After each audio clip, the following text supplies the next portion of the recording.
సరే.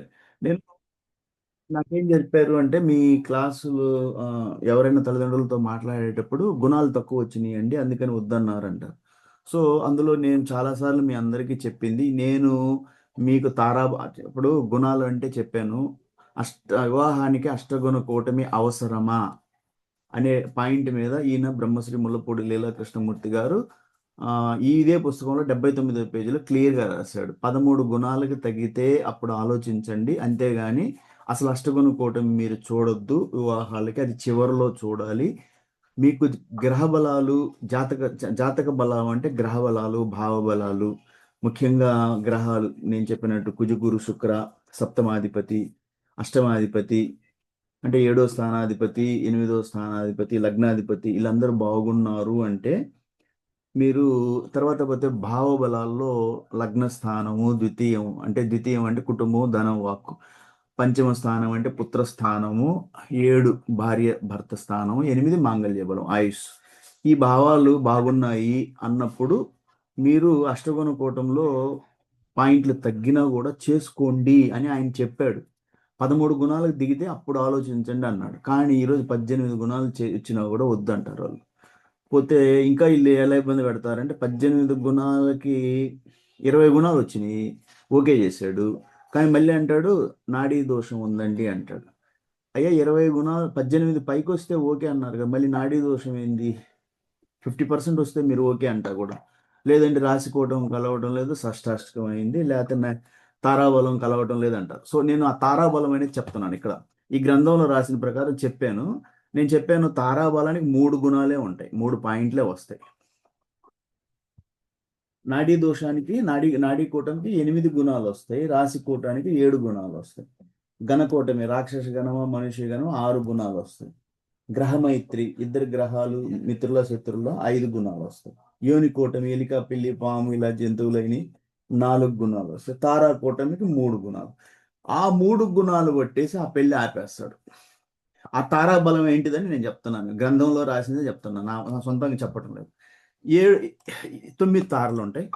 జన్మతార అంటే జన్మతార అంటే ఒక జాతకుడు జాతకురాలు పుట్టిన తార, పుట్టిన నక్షత్రాన్ని జన్మతార అంటారు. సంపత్తార అంటే అతని నక్షత్రం నుంచి లేకపోతే అమ్మాయి నక్షత్రాన్ని నుంచి అబ్బాయి నక్షత్రానికి లెక్కేసి ఫస్ట్ అమ్మాయి నక్షత్రాన్ని నుంచి లెక్కేస్తారు. అదే పద్ధతిలో మళ్ళీ అబ్బాయి నక్షత్రాన్ని నుంచి అమ్మాయికి లెక్కేస్తారు. ఉదాహరణకి అమ్మాయి నక్షత్రాన్ని నుంచి అబ్బాయి నక్షత్రానికి లెక్క వేస్తే అప్పుడు ఎంత వచ్చింది మనకి? సపోజ్ అనుకుందాం, ఎంత వచ్చింది? 9 వచ్చింది అనుకోండి. 9 వస్తే మొత్తం 9 తారలు కాబట్టి వచ్చిన తొమ్మిదిని 9 చేత భాగించాలి. ప్రతిసారి 9 చేతనే భాగించాలి ఉంది, ఎందుకంటే 9 తారలు కాబట్టి. అమ్మాయి నక్షత్రం నుంచి అబ్బాయికి లెక్కేస్తే 9 వచ్చింది, దాన్ని 9 చేత భాగించాలి. అప్పుడు శేషం ఏమవుద్ది? 9/9 1 అవుద్ది, అంటే జన్మతార.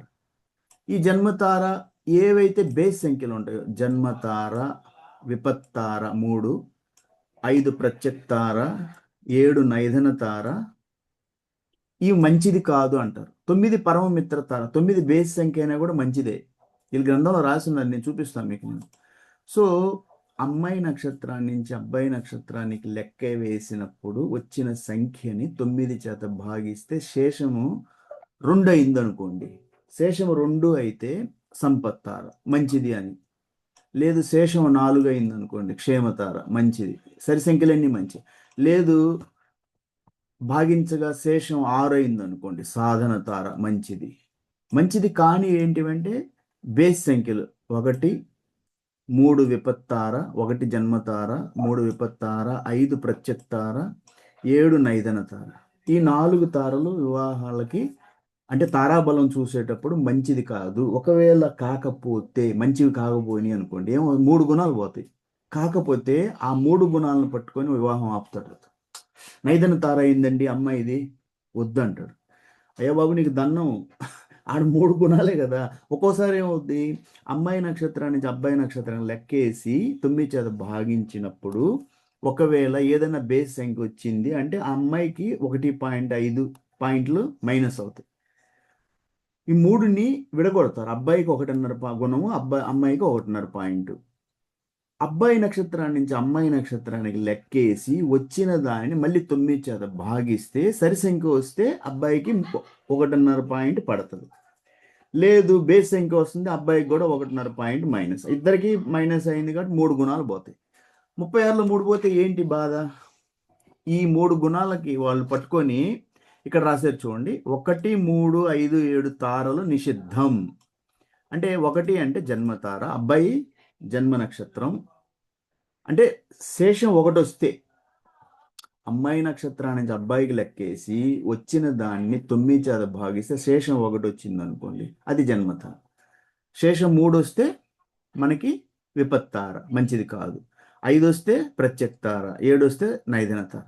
ఇవి మంచిది నిషిద్ధం. మిగిలిన వాణిలో ధన విషయములందు సంపత్తార, ప్రయాణ విషయములందు క్షేమతార, నూతన కార్యప్రయత్నములందు సాధనతార, స్నేహ సంబంధ భాగస్వామ్యాదులందు వివాహములందును ఏది సాధనతార అయితే. ఓకే, స్నేహ సంబంధ భాగస్వామ్యాదులందు వివాహములందును మిత్ర పరమ మిత్ర తారలను సందర్భ శుద్ధిగా గ్రహించదగురు. అంటే వీళ్ళు చెప్పేది మనకి ధన విషయంలో అయితే సంపత్తార, ప్రయాణ విషయంలో క్షేమతార, నూతన కార్యప్రయత్నం సాధనతార. ఈ స్నేహ సంబంధ వివాహ సంబంధ భాగస్వామ్య అన్నిటికి కూడా మిత్ర పరమమిత్ర తారలు సందర్భ శుద్ధిగా మంచిది అని చెప్పాడు. అంటే ఏ సంబంధాలు, వివాహ సంబంధాలు, భాగస్వామ్యాలు కావచ్చు, స్నేహ సంబంధాలు, వివాహ సంబంధాలు అన్నిటికీ మిత్ర పరమమిత్ర తార మంచిదంటే మీరు నైదన తార వస్తే తీసేస్తారు వివాహాన్ని, విపత్తార వస్తే తీసేస్తారు, ప్రత్యక్తార. మరి అవన్నీ అతను ఇదే కదా చెప్పింది, మిత్ర పరమమిత్ర తారలు అయితే కదా స్నేహ వివాహ సంబంధాలు కావాలనింది. అవి కాదు కదా, అవి అయితే మీకు ఎందుకు కష్టం? కాబట్టి మీరు ఏంటంటే కూడా ఒక కారణం చెప్పేసి ఆ వివాహాన్ని ఆపమాకండి. నేను క్లియర్ గ్రంథంలో చెప్తున్నాను. ఎవరైతే నా వీడియో చూస్తారో ఇది గ్రంథాన్ని బట్టి, ఇది సర్వార్థ చంద్రిక ప్రథమ భాగము రాయబడింది బ్రహ్మశ్రీ ముల్లపూడి లీలాకృష్ణమూర్తి శాస్త్రి గారు. మీకు కావాలంటే పీడిఎఫ్ పంపిస్తాను. మొన్న ఒక ఆయన అడిగాడు నెల్లూరు నుంచి, నాకు పీడిఎఫ్ కావాలండి గ్రంథాలు జ్యోతిష్ శాస్త్ర మీ దగ్గర ఏమైనా ఉంటే, సరేనండి నేను ఒక్కొక్కటి పంపిస్తాను. అంటే రకరకాలు ఉన్నాయి అందులో. బృహత్ పరాశర హోరా శాస్త్రం అంటే పరాశర మహాముని రాసినటువంటి గ్రంథం అట్లా అనమాట. నెక్స్ట్ వచ్చేసి ఇది వచ్చేసి తారాబలం గురించి. ఓకే, నెక్స్ట్ వచ్చేసి మీరు ఇంకా ఈ పుస్తకంలో మీకు కావాల్సిన కొన్ని విషయాలు చూద్దాం. ఓకే,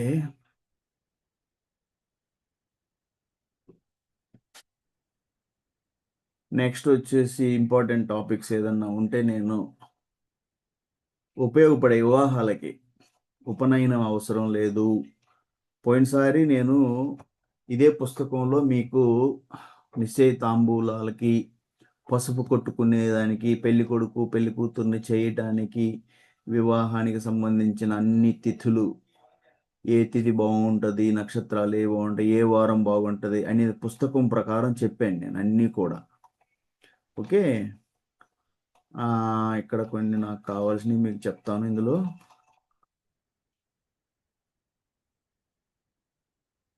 కొంత పాయింట్ ఇది నోట్ చేసుకోండి ఎవరైనా. వివాహమైన కన్యను పుట్టింటి నుండి భర్త ఇంటికి పుబ్బ ఉత్తర నక్షత్రములందు తీసుకుని వెళ్ళిన శుభములు చేకూరును. కొంతమంది అడుగుతూ ఉంటారు, వివాహమైన కన్యను పుట్టింటి నుంచి భర్త ఇంటికి ఎప్పుడు తీసుకెళ్ళాలి అండి అంటే, పుబ్బ అంటే చెప్పాను నేను, పూర్వ ఫల్గుని అనే నక్షత్రాన్ని, అంటే 2వ నవకంలో, మొదటి నవకంలో 9 నక్షత్రాలు ఉంటాయి. అశ్విని, భరణి, కృత్తిక, రోహిణి, మృగశిర, ఆరుద్ర, పునరోసు, పుష్యమి.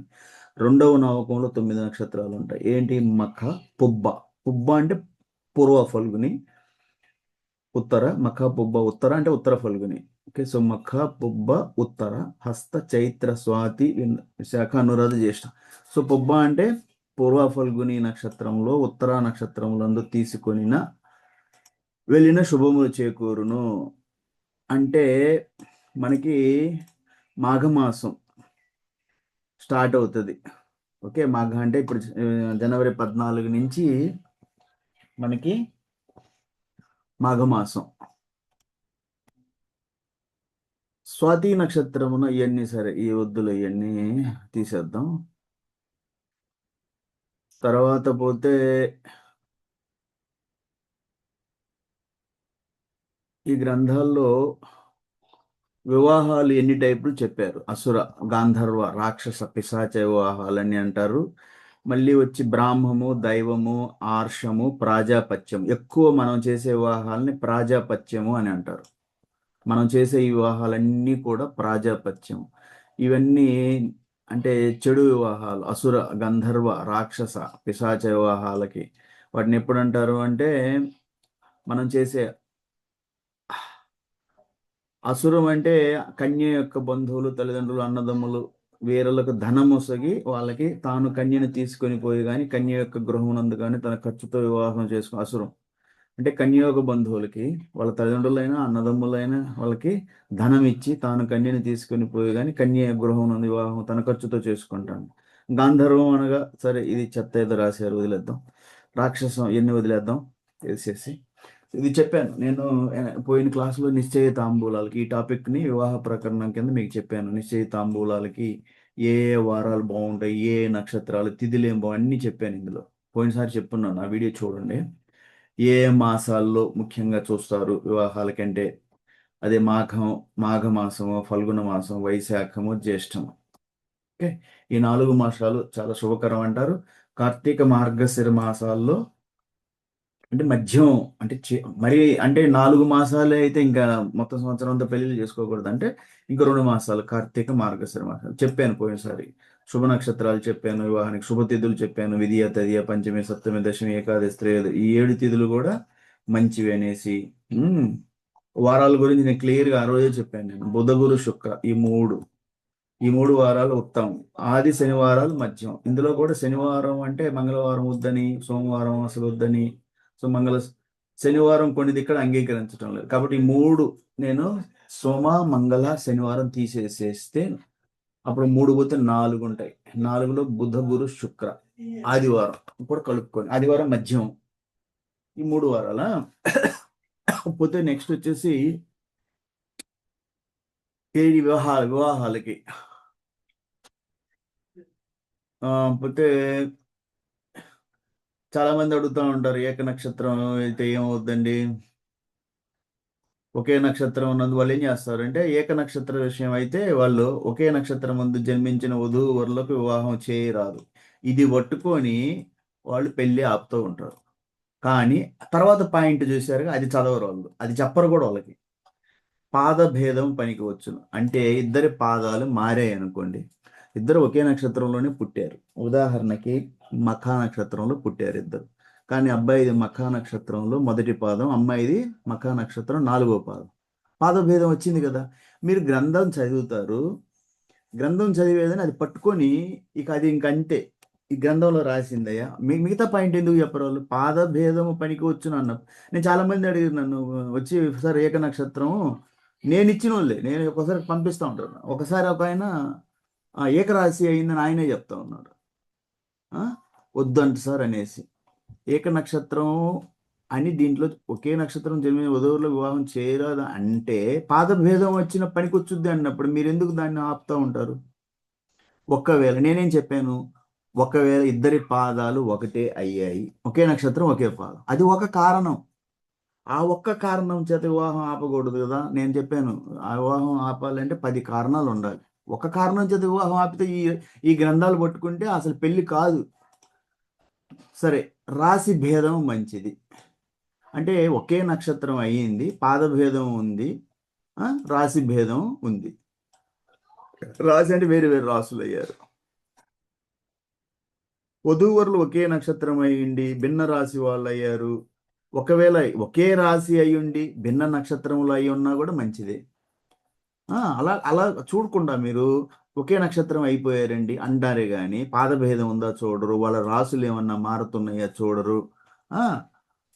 అవన్నీ ఏమి చూడకుండా పట్టుకొని రోహిణి, ఆర్ద్ర, పుష్యమి, మఖ, విశాఖ, శ్రవణ, ఉత్తర, రేవతి ఈ 8 నక్షత్రాల్లో ఈ పాయింట్ చూడండి. ఈ పాయింట్ ఎవరైనా చెప్పారా గ్రంథంలో రాసిన? ఒకవేళ ఏక నక్షత్ర దోషం అని అంటారు కదా, మీరు అందరూ అంటారు ఏక నక్షత్ర దోషం అని మీ పంతులు చెప్తారు, వివాహం ఆపేస్తారు. కానీ కొన్ని నక్షత్రాలకి ఏక నక్షత్ర దోషం వర్తించదు, అది చెప్పరు. రోహిణి, ఆర్ద్ర, పుష్యమి, మఖ, విశాఖ, శ్రవణము, ఉత్తర భాద్ర, రేవ ఈ 8 నక్షత్రాల్లో వధూవరులు ఏక నక్షత్రమైన వివాహం చేయవచ్చు. మరి ఈ పాయింట్ ఎవరు చెప్తారు? మీరు లేస్తే ఏక నక్షత్రం అంటారే కానీ నేను అదే చెప్తున్నాను, జ్యోతిష్యంలో ఎగ్జంప్షన్స్ ఉంటాయి, మినహాయింపులు. ఇప్పుడు అమ్మాయి రాక్షస గణం, అశ్లేష నక్షత్రానికి రాక్షస గణం ఉండదు. 5 నక్షత్రాలు చెప్పాను నేను రాక్షస గణము, అయినా కూడా పెళ్లి చేసుకోవచ్చు అని. అవన్నీ చెప్పరు. అమ్మాయి అసలే రాక్షస గణం అయిపోయిందండి, పెళ్లి ఆపేయటం. గ్రంథాలు సరిగా చదవండి, గ్రంథాలు టైం పెట్టండి, చదవండి, మనసు పెట్టండి. 10 మందికి సహాయం జరగాలి అనే ఒక మంచి మనసుతోటి గ్రంథాలని మేధోమథనం. మేధోమథనం అంటే మేధస్సుని మదించండి, కష్టపెట్టండి. అట్లా కాకుండా నాకు చాలా మంది కంప్లైంట్స్ వచ్చాయి, ఏక నక్షత్రం అయితే వివాహం వద్దన్నారండి. ఈ చూసుకున్నారా? ఈ రోహిణి, ఆర్ద్ర, పుష్యమి, మఖ, విశాఖ, శ్రవణము, ఉత్తర భద్ర, రేవతి ఈ 8 నక్షత్రాల్లో వధువులు ఏక నక్షత్రమైన అలా అది చూడండి, ఎగ్జంప్షన్స్ ఉన్నాయి కదా. ఈ పాయింట్ రాసుకోండి అందరు కూడా. ఏక నక్షత్రం అయితే ఏమవుద్ది, ఈ నక్షత్రాల వాళ్ళకి అసలు అది వర్తించదని క్లియర్గా ఏ పేజ్ ఇది? Page number 75. అవన్నీ చూడరు, వివాహాలు ఆపటమే వీళ్ళ పని. ఆ అమాయకులు వస్తారు వీళ్ళ దగ్గరికి, వస్తే పోతే అశ్విని, భరణి, అశ్లేష, ఆశ్లేష అంటారు, అశ్లేష అంటే పూర్వ ఫల్గుని అంటే పుబ్బ నక్షత్రం, స్వాతి, మూల, శతభిషం ఈ 7 నక్షత్రాలు మధ్యం చూడండి. 7 నక్షత్రాలు, 8, 15 నక్షత్రాలకి ఏక నక్షత్ర దోషం లేదు, మధ్యమం. తక్కిన నక్షత్రాలు ఒక్కటైనచో వధువులకు మంచిది కాదన్నారు. సరే 15 నక్షత్రాలకి 27 నక్షత్రాల్లో 15 నక్షత్రాలు అంటే ఆల్మోస్ట్ 50% ఏక నక్షత్ర దోషం నుంచి ఎగ్జామ్షన్ అయిపోయారు వాళ్ళు. పేజ్ నెంబరు 75 గుర్తు నోట్ చేసుకోండి. ఎవరైనా క్లాస్లో వచ్చిన వాళ్ళు రేపు ఇది ఎవరికైనా పంపించండి. అంటే ఏక నక్షత్ర దోషం అని మీరు చెప్పారే కానీ 15 నక్షత్రాలకు దోషం ఎగ్జామ్షన్ అవుతుంది, అంటే మినహాయింపు ఉంటుంది. తర్వాత పోతే ఏక నక్షత్రమైన పాదభేదం అంటే వేరే వేరే పాదాలు ఉంటాయి, లేదు రాశి భేదం వేరే వేరే రాసులు అయి ఉండొచ్చు కదా, అది చూడరు. ఏక నక్షత్రం అయింది సార్, క్లియర్గా రాశారు. వధూవరులు ఒకే నక్షత్రం అయినా కూడా భిన్న రాసులు వాళ్ళు అయితే, ఒకవేళ ఒకే రాశి అండి, నాకు చెప్పాడు ఒక ఆయన, సార్ ఇద్దరిది ఒకే రాశి అండి, ధనురాశి అన్నాడు. ఆయన నేను చెప్పాను, సార్ మీరు ఒకే రాశి అయినా నక్షత్రాలు మారుతాయి చూడండి అన్నాను నేను. కాదంట ఆయన, ఒకే రాశి అది పట్టుకున్నాడు. భిన్న నక్షత్రాలు వేరే నక్షత్రాలు అయి ఉన్న శుభం. ఈ 15 నక్షత్రాలు చూసుకోండి, తప్పనిసరిగా 50% మనకి ఏక నక్షత్ర దోషం పోద్ది. ఒక్కవేళ పోలేదు, అది ఒక కారణం అవుతుంది. అది దాని గురించి వివాహాలు ఎట్లా ఆపుతారు మీరు? ఒక్క కారణంని బట్టి వివాహం ఆపమాకండి. అంటే నేను ఇన్ని చెప్పినా కూడా సార్ లేదు ఏక నక్షత్ర దోషం ఉంది అని, ఒకవేళ ఉంది అది ఒక కారణమే. అది ఆ ఒక్క కారణం మీద వివాహాలు ఆపమాకండి. దయచేసి గ్రంథాలు చదవండి, చాలా మినహాయింపులు గ్రంథాల్లో రాసి ఉన్నాయి. మీరేంటంటే అది ఒకటి పట్టుకొని ఊగులాడుతూ ఉంటారు. గ్రంథాల్లో రాసి ఎంత మహానుభావులు ఎంత క్లియర్గా రాశారు. తర్వాత ఇంకా మనం ఏం చూడాలి అంటే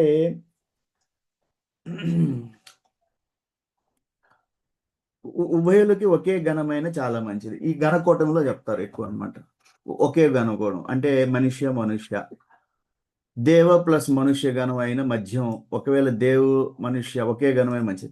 ఒకరు దేవగణము ఇంకొకరు రాక్షస గణం అయితే వద్దు అంటారు కదా. ఇద్దరిది రాక్షస గణం అయితే వివాహం చేయరాదు, ఓకే, ఇది ఒక పాయింట్ తీసుకుందాం. ఈ పాయింట్ పట్టుకొని వాళ్ళు పెళ్ళి ఆపుతారు. అంటే ఇద్దరిది ఒకవేళ రాక్షస గణం అయింది అనుకోండి, ఆ కూటమికి వచ్చే గుణాలు ఎన్ని? మీరే చెప్తారు కదా, 18 గుణాల కన్నా వస్తే పైన వస్తే మంచిది అంటారు కదా. మరి ఒకవేళ అనుకుందాం ఇద్దరిది రాక్షస గణం అయింది, ఆ కూటమికి ఎన్ని గణకూటమికి 6 గుణాలు పోతాయి. 6 అంటే 36లో 6 పోతే 30 మిగిలే. ఇంకా ఈ పాయింట్ పట్టుకొని గ్రంథంలో రాసింది అని చెప్పేసి పిడివాదం అనమాట. మీరు మొత్తం అష్టగుణ కూటమికి 36 గుణాలకి ఓవరాల్గా ఇప్పుడు సబ్జెక్టు 6 సబ్జెక్టులు అబ్బాయి టెస్ట్ రాశాడు, యావరేజ్ మార్కులు వచ్చే పాస్ అయిపోతున్నాడు కదా, మీరు పాస్ చేసేస్తున్నారు. అలాగే ఇక్కడ 18 పాయింట్లు వస్తే మీరు పాస్ చేస్తున్నారు కదా.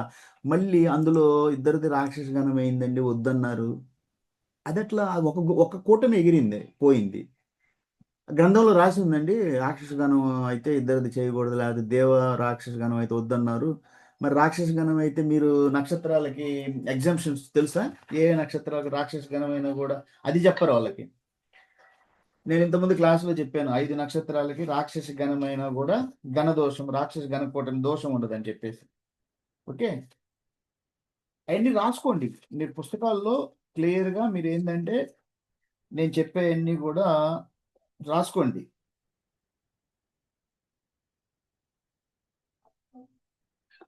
సరే నెక్స్ట్ వచ్చేసి కాబట్టి ఎవరైనా మీకు ఇది చెప్పి రాక్షస గణం అయిందండి అంటే అయితే అయింది. దానికి వచ్చే గుణాలు 6 గుణాలు గణకూటమి. కాబట్టి అక్కడ మీరు వివాహాలు ఆపకూడదు. మీరు వివాహాలని ముందుకు తీసుకెళ్ళాలి. భయపెట్టకూడదు అక్కడ ఎవరిని కూడా. రాక్షస గణం అయితే దోషము లేని నక్షత్రాలు ఇంతకుముందు చెప్పాను. మళ్ళీ నోట్ చేసుకోండి. ఆశ్లేష, చిత్త, విశాఖ, మూల, శతభిషం ఈ 5 నక్షత్రాల్లో స్త్రీ రాక్షస గణమైన దోషము ఉండదు. గ్రంథంలో రాసి ఉంది ఇది. ఆ గ్రంథం నుంచే నేను రాసుకున్నాను ఇది.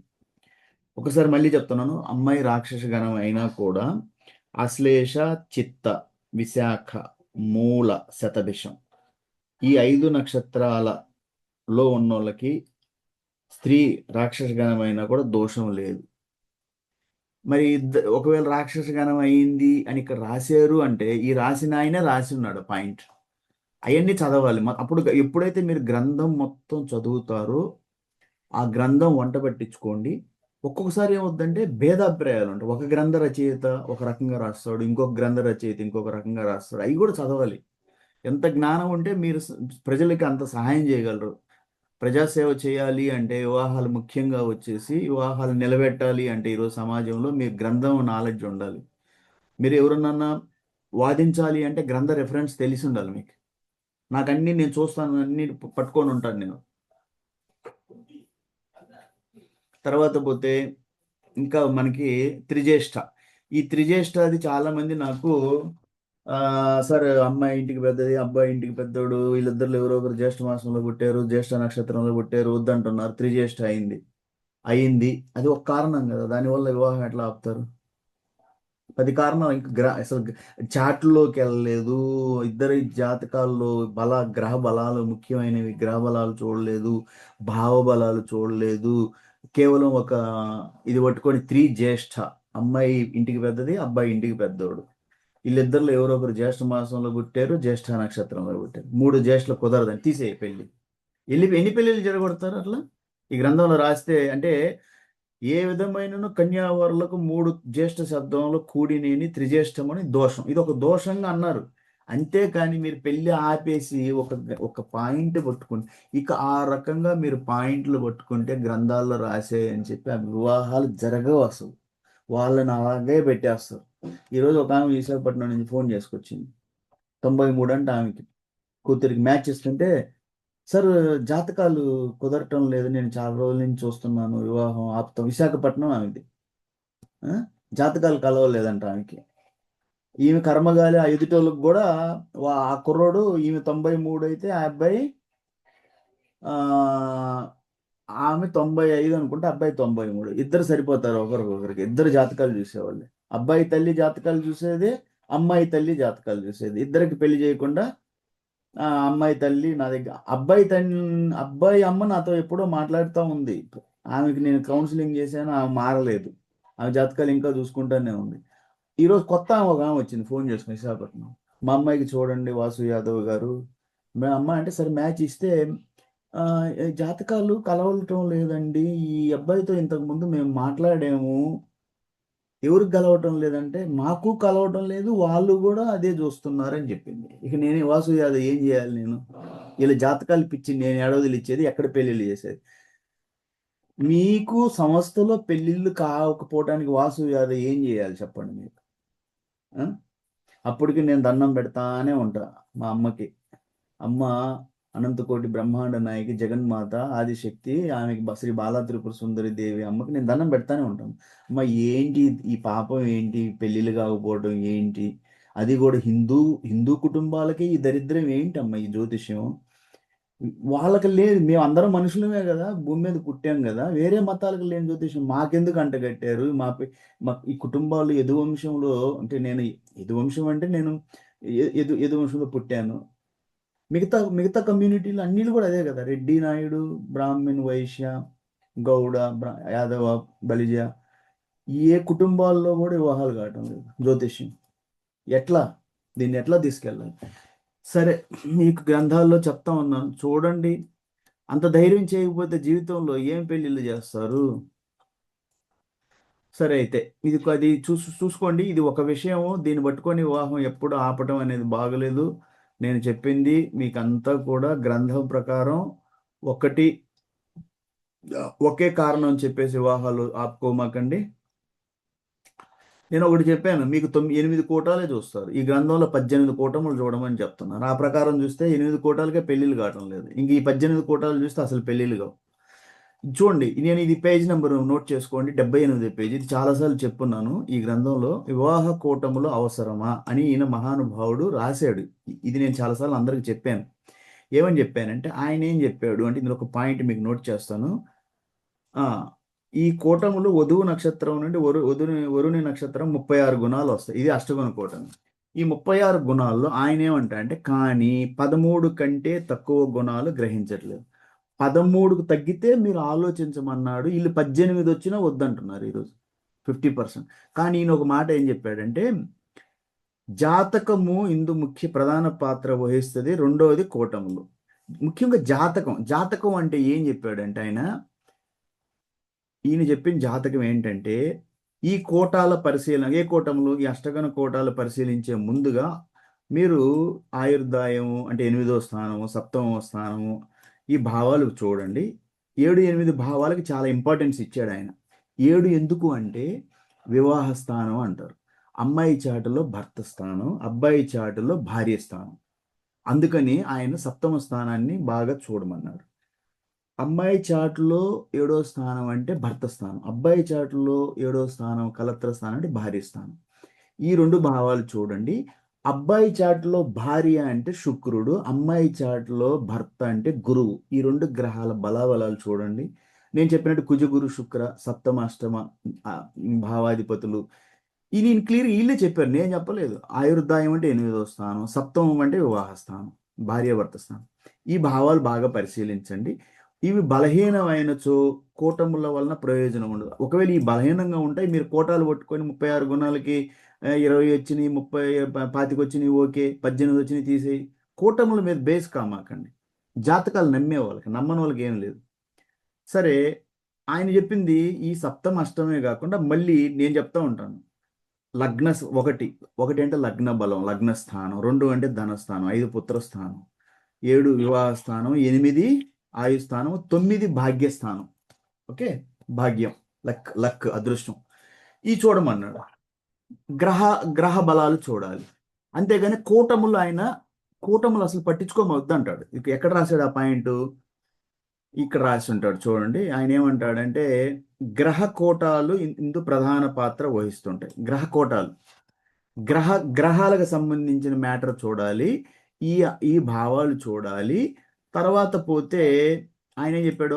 ఆరోగ్యము, ఆయుర్దాయము, సంతానం అంటే 5, ఆరోగ్యము ప్రవర్తన అంటే లగ్న స్థానం, ఆయుర్దాయం అంటే 8. గ్రహ కోటాలు ఇందు ముఖ్యంగా ఉంటాయి. కానీ మీరు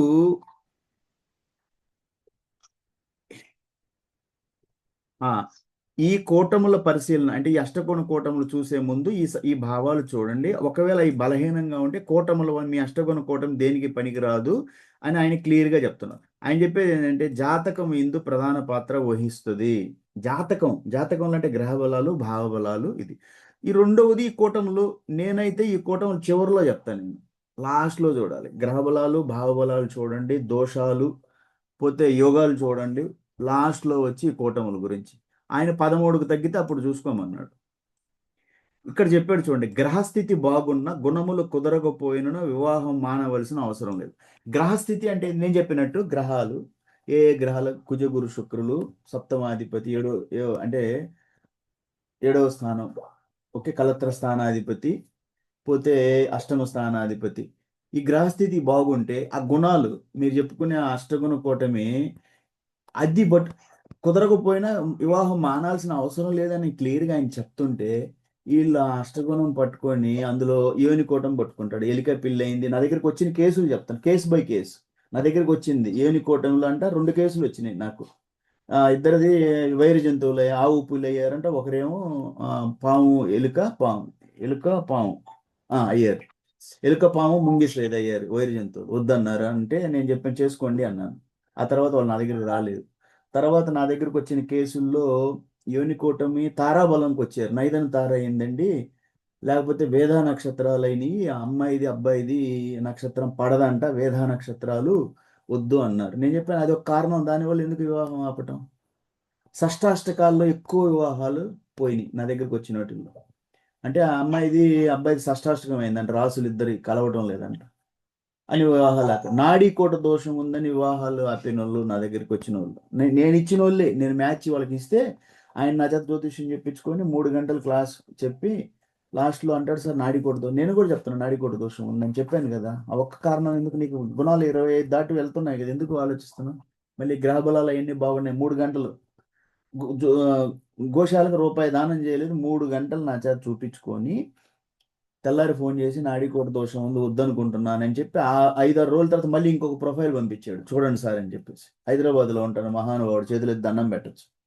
మళ్ళీ ఇంకొక ప్రొఫైల్ ఇచ్చి చూడండి, సారీ సార్ మీరు గోశాలకు ఒక 5,000 ఇవ్వాలని ఈ రోజుకు నాతో ఫోన్ చేసి మాట్లాడాడు. ఎందుకంటే ఊరకు చూస్తే 3 గంటల క్రితం చూపించుకుంటాడు. నేను ఊరకు 3 గంటలు చూస్తే గోవులు ఏంటంటే మనం చేసే ఈ సర్వీసెస్ అన్ని గోశాల కోసం కదా కదా. వివాహాలు చేసినా, జ్యోతిష్యం చూసినా, కోడింగ్ క్లాసెస్ చేసినా అట్లా ఉంటారనమాట మనుషులు. ఓకే సరే, అయితే నెక్స్ట్ వచ్చేసి చూడండి, నేను ఇందాక చెప్పానా రాక్షస అయినను దోషము లేని నక్షత్రం. నా సొంత ప్రకారం చెప్పలేదు, ఇది గ్రంథంలో రాసి ఉంది. ఇదే నేను నోట్ డౌన్ చేసుకున్నాను పేపర్లో. అశ్లేష, చిత్త, విశాఖ, మూల, శతభిషం ఈ 5 నక్షత్రాల్లో స్త్రీ రాక్షస గణమైనను దోషం లేదు, గ్రంథంలో రాసి ఉంది. ఈయన ఏం చేస్తాడు, అష్టగొనుకోవటంలో చూస్తారు అమ్మాయి అశ్లేష నక్షత్రం రాక్షస గణమైన తీసే వివాహం రాసి ఉంది గ్రంథంలో. అరే గ్రంథంలో రాసి ఉంది, మిగతాది కూడా చదువు, ఇంకే ముందుకెళ్ళదా, ఇంకా బండి అక్కడే ఆగిపోతారా ఏంటి. గ్రంథం అంటే 500 పేజీలు. ఈ గ్రంథం 500 పేజీలు చదివారా మీరు? 500 పేజీలు చదవచ్చు కదా. రోజుకి మనం 24 గంటల్లో ఎంతో టైం ఉంటుంది, చదవటానికి టైం ఎక్కడిది, చదివితే కాదు. ఇది పట్టుకుంటారు, అమ్మాయి మూలా నక్షత్రం అయింది సార్, పెళ్ళి వద్దు సార్, తీసేద్దాం. ఎందుకు, అమ్మాయి మూలా నక్షత్రం. మూలా నక్షత్రం అయినా కూడా మీకు ఒకవేళ రాక్షస గణం అయితే ఇక్కడ దోషం ఉండదని క్లియర్గా రాశారు. ఓకే 10 నిమిషాల్లో క్లాస్ అయిపోద్ది. పోతే నాడీ దోషం గురించి చాలా మంది వివాహాలు ఆపుకుంటూ ఉంటారు, అది అసలు తప్పు. అది ఒక కూటమి అంతవరకే కానీ మీరు వివాహాలు ఆపాల్సిన అవసరం లేదు. షష్టాష్టకాలు అయినాయండి, నవపంచకం అయింది, పోతే అది నవపంచకము 2-12 కాంబినేషన్ అయింది, అది చూడరా మీరు. షష్టాష్టకం అయింది అంటే శుభ షష్టాష్టకం, అశుభ షష్టాష్టకం అని ఉంటుంది, అది కూడా చూడరా. అంటే ఒక రాశి ఇద్దరు రాశి కూటాలకు అది మిత్రులు గ్రహాలు ఉంటారు. ఇప్పుడు ఉదాహరణకి అమ్మాయిది ధనురాశి, ధనురాశికి అధిపతి గురువు, అబ్బాయిది కర్క రాశి, అధిపతి చంద్రుడు. వీళ్ళిద్దరూ 6-8 కాంబినేషన్ అవుతుంది. 6-8 అని షష్టాష్టకం అవుతుంది, తీసేస్తారు. కానీ వాళ్ళిద్దరూ గురువు చంద్రుడు వీళ్ళు మిత్రులే కదా, శత్రువులు కాదు కదా. అలాంటప్పుడు శుభ షష్టాష్టకం అంటారు, అది చూడరు. ఈ వివాహ విషయంలో వీళ్ళు యోనికోటం గురించి ఏ జంతువు ఏమవుతుంది గ్రంథంలో రాశారు అని నేను చెప్పున్నాను. నేను నాకు కొంతమంది పాపం మొన్న విశాఖపట్నం నుంచి ఒక ఆమె ఫోన్ చేసుకొచ్చింది, స్త్రీదీర్ఘ పొంతన లేదని వివాహం ఆపేడండి అని చెప్పింది. అమ్మ స్త్రీదీర్ఘ పొంతన అంటే ఏమి లేదు, అమ్మాయి నక్షత్రానికి నుంచి అబ్బాయి నక్షత్రానికి లెక్కేస్తే 13 పైన ఉంటే మంచిది అని గ్రంథంలో రాశాడు, అది పట్టుకున్నాడు వాడు. ఇది స్త్రీదీర్ఘ పొంతన. కన్యా నక్షత్రం అంటే అమ్మాయి మొదలు పురుష నక్షత్రం వరకు ఎంచిన 13 నక్షత్రాలకు పైగా ఉన్న ఉత్తమం. ఈ పాయింట్ ఎక్కడో వాడు చదివాడు, అది పట్టుకున్నాడు. ఇంకా పట్టుకొని ఈ పాయింట్ మీద వాళ్ళు పెళ్ళిళ్ళు జరగొడతా ఉన్నారు. అంటే 7 నక్షత్రాలకు పైగా ఉన్న మద్యం, 7 నక్షత్రాల కింద ఉంటే బాగులేదని ఈ రాసిన ఈ పాయింట్ పెట్టేసి ఆ వివాహం ఆపితే ఎంత దారుణం. అంటే నీకు జ్యోతిష్యం అంటే ఇదే ఒక పాయింట్ పట్టుకొని వాళ్ళ నీకు పిండితో ఉంటావు అనమాట. పిండితే నిమ్మకాయ పిండినట్టు పిండితాం. పెళ్ళిళ్ళు ఏం చేసుకుంటారు, నా దగ్గరికి వస్తానే ఉంటారు, చెప్తానే ఉంటాను. ఈరోజు వచ్చిన ఒక ఆమె చెప్పాను కదా, అట్లాగే అనమాట. ఎంతమంది వస్తూ ఉంటారు. వాళ్ళకి జ్యోతిష్యం అంటే అంత భయం ఎందుకు మీకు. జ్యోతిష్యం అంటే మీరు ఇంత భయపడుతుంటే మిగతా మతాలు ఎవరు భయపడటం లేదు పెళ్ళిళ్ళు చేసుకోవడానికి, శుద్ధంగా పెళ్ళిళ్ళు చేసుకుంటూ ఉన్నారు.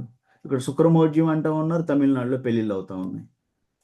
పెద్దోళ్ళు ఆలోచించండి. చదువుకున్న వాళ్ళు సరే, చదువు రాని వాళ్ళు తప్పులు చేస్తున్నారంటే నేను సరేలే పాపం వాళ్ళకి జ్ఞానం లేదు, వెళ్ళారు వాళ్ళ దగ్గరికి, వాళ్ళు చెప్పారు, వీళ్ళు నమ్ముతున్నారు. చదువుకున్న వాళ్ళు ఈ సమాజం ఎటుపోతా ఉంది? ఆ? ఒక చదువుతున్నావు నువ్వు, ఒక ఒక డాక్టరు, ఆ? ఒక బీడిఎస్, డెంటల్ సర్జను, లేకపోతే ఒక టెక్నీషియను, ఒక డైరెక్టరు, ఆ? మీరు మీరు ఒక ఇస్రోలో ఒక టెక్నీషియన్, మీరు జ్యోతిష్యం చూసి పెళ్ళిళ్ళు చేస్తూ ఉంటే మీరు ఎవరికి నష్టం? వాసు యాదవ్కి ఏమన్నా నష్టమా?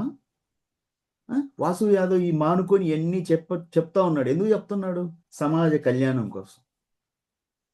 మీరు గ్రంథపరంగా చెప్తున్నాను.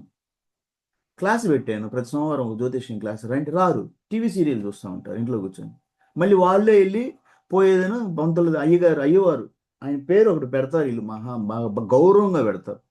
అయ్యగారు పెళ్ళిళ్ళు ఇదిగో ఈ కారణం చెప్పారు అన్నయ్య, వద్దన్నాడు అయ్యగారు. మా డబ్బులు తీసుకోడు ఆయన. డబ్బులు తీసుకోకపోతే ఉత్తముడు అనమాట. ఇంకా ఆయన అంటే ఇంకా ఆయన తిరుగులేదు. ఇంకా ఆయన చెప్పింది ఆయన వేదం. ఎందుకంటే డబ్బులు తీసుకోడు, ఏ స్వార్థం లేకుండా చేస్తున్నాడు, పెళ్ళిళ్ళు జరగకూడదు. ఏ స్వార్థం లేకుండా మహానుభావుడు దండం పెట్టి పెళ్ళిళ్ళు జరగొడుతున్నాడు. ఆయన కూర్చున్నాడు ఖాళీగా. అదేమంటే ఆయన అయ్యగారండి. ఎట్లా అయ్యావా? పెళ్ళిళ్ళు జరగొట్టే వాళ్ళు అయ్యవార్లు ఎట్ట అవుతారు? నాకు అర్థం కాక. కాబట్టి మైండ్లో పెట్టుకోండి. ఈ స్త్రీ దీర్ఘ పొంతనని గ్రంథంలో రాసింది 13 అబ్బాయి నక్షత్రానికి లెక్కేస్తే కన్యా నక్షత్రం. అది కన్యా నక్షత్రం నుంచే, మళ్ళీ పురుష నక్షత్రం, అబ్బాయి నక్షత్రం నుంచి కాదు, కన్యా నక్షత్రం నుంచే లెక్కేయాలంట. అబ్బాయి నక్షత్రానికి పైన 13 ఉంటే మంచిదని ఈ పాయింట్ పట్టుకొని గ్రంథంలో రాసినాడు. పెళ్ళిళ్ళు జరగొడతా ఉన్నా. అయ్యా ఇది ఒక కారణం అంతే. వివాహం వద్దు అంటానికి 10 కారణాలు ఉండాలి. అంత స్ట్రాంగ్గా ఉండాలి. అది మీకు వస్తే చెయ్యండి, లేకపోతే రాకపోతే దండం పెట్టండి. వివాహాలు చెడగొట్టమాకండి. వచ్చే జన్మలో పెళ్ళి కాకుండా పిశాచుల్లాగా పుడతారు మీరు. ఎన్ని పెళ్ళిళ్ళు చెడగొడుతున్నారో మీ ఖాతాలో రాయి పడుతుంది అంతా. మీరు ఎన్ని పెళ్ళిళ్ళు చెడగొట్టారు మహానుభావులు. వచ్చి రాని నాలెడ్జ్ తోటి, జ్ఞానం. తల్లి అనంతకోటి బ్రహ్మాండ నాయకి జగన్మాత శ్రీ బాలా త్రిపుర సుందరి దేవి అమ్మ తల్లి మనకి జ్ఞానం ఇచ్చింది, బుద్ధి ఇచ్చింది, చదువుమనింది, గ్రంథాలు ఇచ్చింది, నమ్ముతున్నారు కాబట్టి. అసలు జ్యోతిష్యం అని లేకుండా పోయే వాళ్ళకి తలకాయ నొప్పి లేదు. నాకెందుకు ఈ బాధ? నేను మీకోసం ఈ గ్రంథాలు చదవాల్సి వస్తుంది. ఎప్పుడైతే నేను ఒక యాదవ పరిచయ వేదిక పెట్టానో, తల్లిదండ్రులు సండే మీటింగ్లో పెడితే నాకు తెలిసిన తల్లిదండ్రులు పెళ్ళిళ్ళు కావడంలో నా దగ్గర ప్రొఫైల్ వచ్చి పడిపోయి ఉన్నాయి. 88, 85, అమ్మాయిది అబ్బాయి 86, 80. వీళ్ళు ఎప్పుడు పెళ్ళిళ్ళు చేసుకోవాలి? ఆ జాతకాలు చూసి చూసి చూసి ఆ తల్లిదండ్రులు నిద్రపోతున్నారు. నేను పెట్టిన సండే మీటింగ్ రారు, నా నంబరు అన్ని దగ్గర తిరుగుతూ ఉంది. ఫోన్ చేసి, అయ్యా మా కూతురు ఉంది, మా కొడుకున్నాడు, నేను చేసిన పొరపాట్లు అయ్యా, ఇది నేను చేశాను, ఇప్పుడు పెళ్లి కావడం లేదు, జ్యోతిష్యం నాకేం సహాయం చేయని వచ్చింది. ఎవరు నా దగ్గరికి? ఎవరు వచ్చారు? సండే పెడుతున్నాను, క్లాసుల్లో కలుస్తాను, మండేలో జ్యోతిష్యం క్లాసులో కలుస్తాను, శుక్ర శని ఆదివారంలో క్లాసులో ఉంటాను, ఆన్లైన్లో ఉంటాను. నా నంబర్ అందరికి ఇచ్చున్నాను.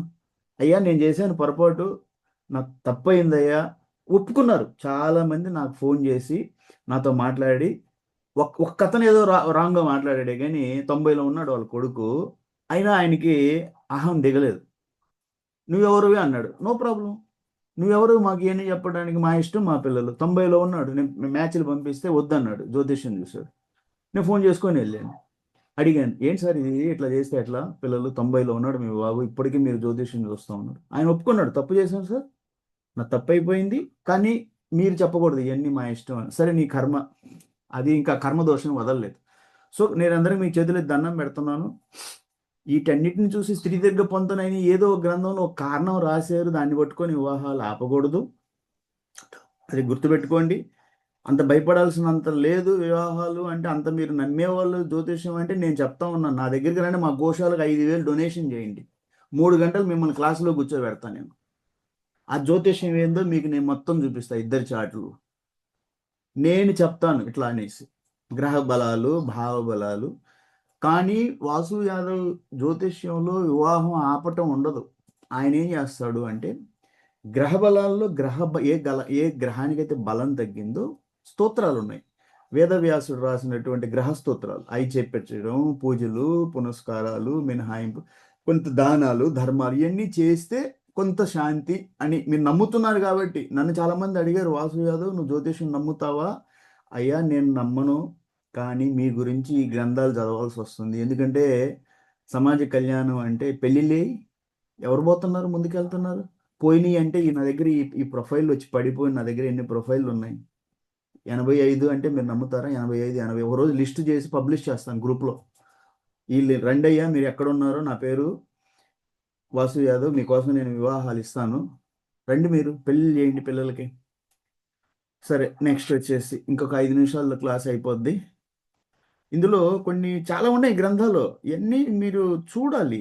అది వాళ్ళన్నీ ఇవన్నీ చూస్తారా చూడరా, ఒక పాయింట్ పెట్టేసి ఆ పెళ్ళిళ్ళు చేయకుండా కూర్చోబెట్టేస్తా, షష్టాష్టకం అంట అందులో నేనేంటంటే ఒక పాయింట్ నీళ్ళు వద్దు అంటే ఆ పాయింట్ మీద నేను ఫోకస్ పెట్టి చూస్తూ ఉంటాను. నేను శుభ షష్టాష్టకం అయింది, ఇది ఒకటి చెప్పాను నేను. ఇది చాలా నేను ఆన్లైన్లో కూడా చూశాను, రజ్జు దోషం అనేసి. రజ్జు దోషం అంటే ఏం 5 రజ్జులు ఉంటాయి. రజ్జు అంటే ఇది నక్షత్రం మీద చూస్తారు. 5 రజ్జులు: శిరోరజ్జు, కంఠరజ్జు, ఉదరరజ్జు, కటిరజ్జు, పాదరజ్జు. ఈ నక్షత్రాల మీద విడగొడతారు, ఇంకేం లేదు అక్కడ. అందరూ అమ్మాయి అబ్బాయి ఒక రజ్జులోకి రాకూడదు, వస్తే కీడు. ఈ పాయింట్ పెట్టేసి వాళ్ళు వివాహం ఆపారు, రజ్జు దోషం ఉందని. నేను ఆన్లైన్లో చాలా వెబ్సైట్స్లో కూడా చూశాను ఇది. ఇక్కడ ఇద్దరు వాళ్ళు డేట్ ఆఫ్ బర్త్ టైమింగ్లోనే రజ్జు దోషం ఉంది. అయ్యా ఉంది, అది ఒక కారణం, నక్షత్రాల మీద చూస్తారు. దాని గురించి ఎందుకు మీరు అంత భయపడే వివాహాలు ఆపుతా ఉన్నారు? అంటే శిరోరజ్జు అంటే మృగశిర, చిత్త, ధనిష్ట, ఈ శిరోరజ్జు. కంఠరజ్జు అంటే రోహిణి, ఆర్ద్ర, హస్త, స్వాతి, శ్రవణం, శతభిషం. కంఠరజ్జు. ఉదరరజ్జు అంటే కృత్తిక, పునర్వసు, ఉత్తర విశాఖ, ఉత్తరాషాఢ, పూర్వభాద్ర. ఇది వచ్చి ఉదరరజ్జు. కటిరజ్జు అంటే భరణి, పుష్యమి, పుబ్బ, అనురాధ, పూర్వాష, ఉత్తరాషాఢ. పాదరజ్జు అశ్విని, అశ్లేష, మఖ, జ్యేష్ఠ, మూల, రేవతి. ఇదంతా ఒకే రజ్జులోకి రాకూడదు అని వీళ్ళు చెప్పారు. ఏకరజ్జు దోషం అంటారు. ఒకవేళ వచ్చారు ఏంటి నష్టమే, ఒక కారణమే కదా అది, దానివల్ల వివాహం ఎట్ట ఆపుతారు? ఈ పట్టేసేసి గ్రంథంలో రాసి ఉందండి వీళ్ళు చదివేసేసి అట్లా కాగదు. మీరు వివాహం జ్యోతిషం నమ్ముతున్నారు, మీ దగ్గరికి వచ్చారు, వాళ్ళకి న్యాయం చేయండి, 10 కారణాలు చూపించండి, బలంగా ఉంటే అప్పుడు వివాహం ఆపండి, ఒక కారణం చూసి కాదు. నెక్స్ట్, అందులో గ్రహ బలాలు బాగున్నాయి, భావబలాలు బాగున్నాయి, అష్టగుణ కూటంలో 13 గుణాలు వచ్చినా కూడా ముందుకు వెళ్ళిపోవటం, వివాహం రాకుండా ఉండవు అసలు. ఓకే, నెక్స్ట్ వచ్చేసి వైర నక్షత్రాలు. ఈ పాయింట్ నేను చాలాసార్లు చెప్పాను. వేద నక్షత్రానికి దీనికి ఒక పేరు పెట్టున్నారు, జ్యోతిషంలో చూశాను. ఒక్కొక్క నక్షత్రానికి ఇంకొక నక్షత్రానికి వేద అంటే పడదు. ఇంగ్లీష్లో ఒక వర్డ్ వాడతారు, ఇన్ఆస్పిసియస్. ఆస్పిసియస్ అంటే శుభము, ఇన్ఆస్పిసియస్ మంచిది కాదు. సో దీన్ని తెలుగు భాషలో వేద నక్షత్ర దోషము అని వాళ్ళు పేరు పెట్టి